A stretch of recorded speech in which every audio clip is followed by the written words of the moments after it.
Things like, when was the last time you went out with your good friends? When was the last time you did something social on your own? When was the last time you slept 8 hours solid through the night? And as we get answers to those questions, we start to uncover the pain that family members may be experiencing or friends may be experiencing. And when we uncover the pain, we can begin to get help or offer help. So there's a difference between caregiving and a caregiver. Caregiving really is a job. It's something that people can get trained to do and trained to do well. It involves multiple facets. And then there's this role of caregiver. And caregiver often is a role that comes with no training. We just find ourselves in that role. Much like I found myself in that role with my uncle and aunt, despite all my knowledge in this area, I instantly seemed to forget it all and just tried to sort of scrape by and survive. I went to visit a gentleman out in a private home he was excited to have me come out because he said he'd been doing a good job of hanging in there with his wife who had some cognitive decline, and he wanted to share with me how he'd accomplished it and managed to stay upbeat. And so I got to his house, and the first thing he showed me, he was a gentleman that happened to have about $1 million in resources and lived in Calabasas in California. But he was worried about running out of money. And so when I got to his house, the first thing he did, he brought me out in the backyard.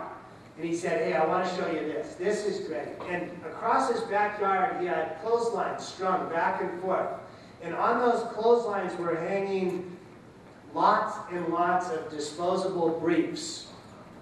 And what he shared with me was that he could get 3 to 5 uses out of each disposable brief used on his wife, and he just had to rinse them out. And then, of course, quickly winked at me and told me, except for the poopy ones. So that part was encouraging. But he believed he was doing a good deed. We went in the house, and he showed me the chair where he tied his wife each day so that she wouldn't fall. And proudly shared that, you know, it had been months and months since she'd had a fall, and what a good job he was doing. He was a caregiver, but he didn't have any training. He didn't understand.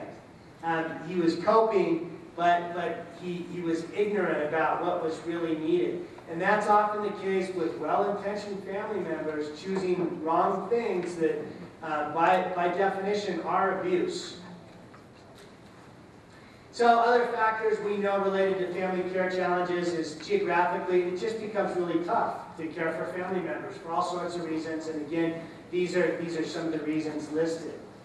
In marriages, in a healthy marriage, you see some of these activities here shared somewhat equally.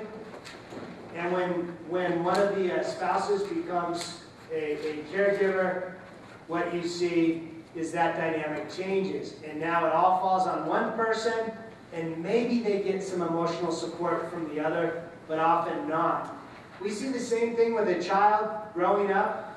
A healthy parent-child relationship. Parents take on most of the responsibilities. They may get back some emotional support.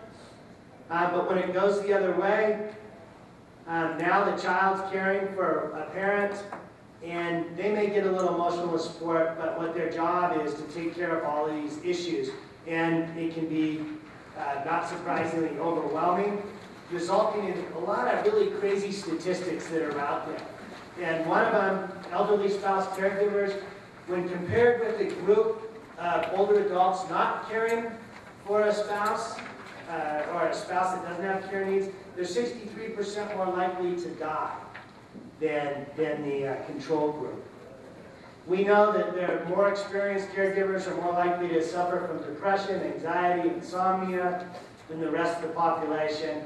We know that spouses are more likely to be depressed. Anybody know why wives are more likely to be depressed than husbands when they're a caregiver?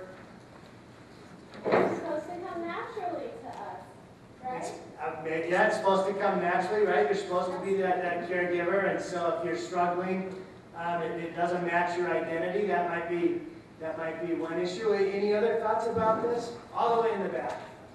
women live longer than men, so there are more women. There are more women. It could be a statistical anomaly.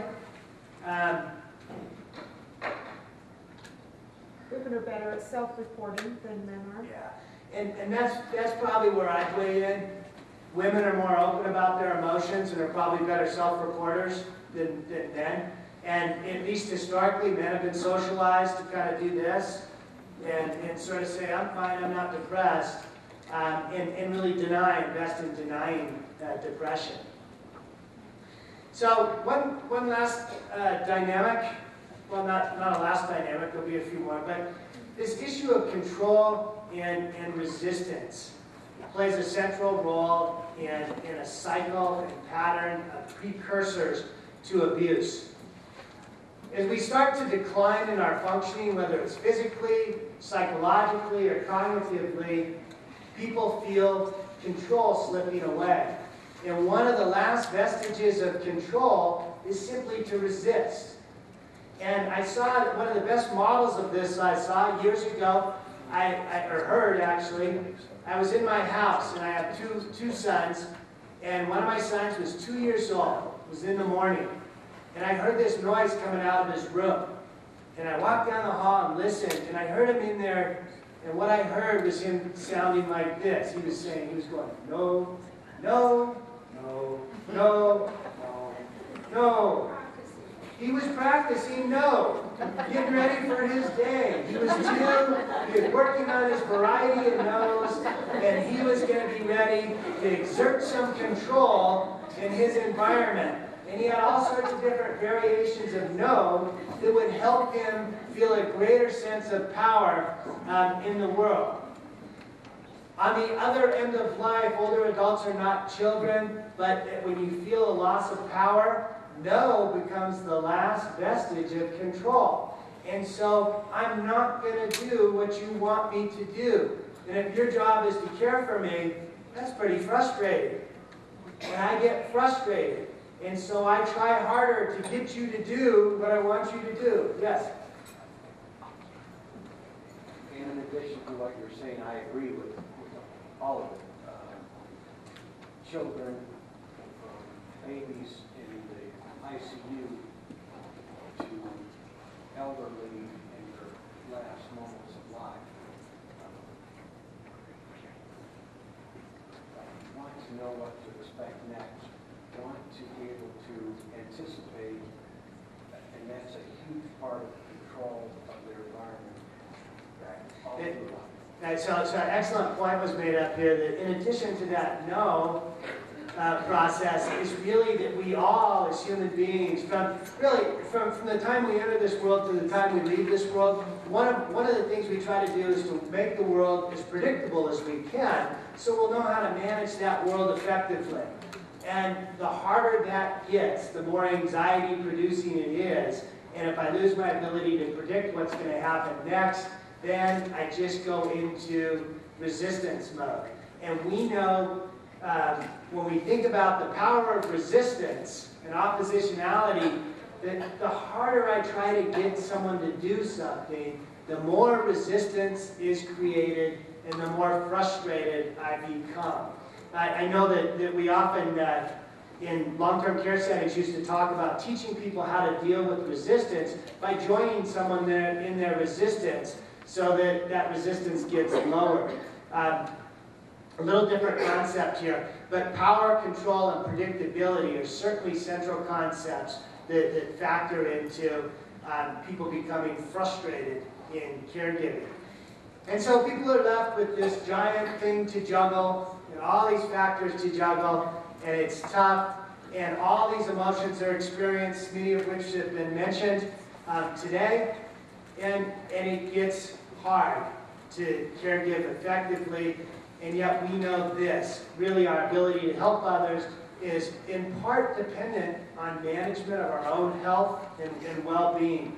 It's hard for me to be effectively helping someone else if I'm feeling so much stress I can't care for myself. Which leads us to this process of dynamic defenses. There's a lot of them. There's a couple I want to highlight.